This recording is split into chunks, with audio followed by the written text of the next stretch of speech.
Lep pozdrav v svojem osebnem imenu in v imenu vodstva Slovenske kmečke zveze. Dovolite mi, da se opravičim v svoji odsotnosti zaradi nujnosti sestankov, ker jih imam v Bruslju. Ponosen sem, da prihajam iz Žalca, kjer so 29. februarja skupina članov Biotehnične fakultete ustvarjali temelje slovenske demokratizacije. Ponosen sem, da sem spoznal vseh 10 članov, ki so bili ključni v Savinjski dolini za postopek demokratizacije.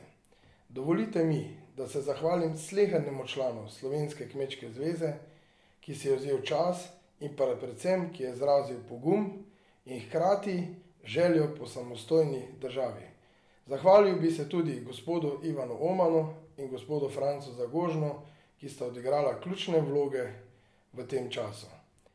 Veseli me, da smo se danes tu zbrali vsi tisti, ki nam je mar za slovensko državo, za slovensko družino, za slovenskega kmeta.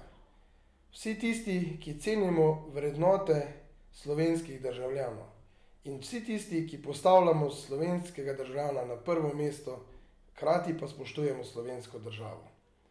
Danes smo začeli postopek priznanja prve demokratične stranke.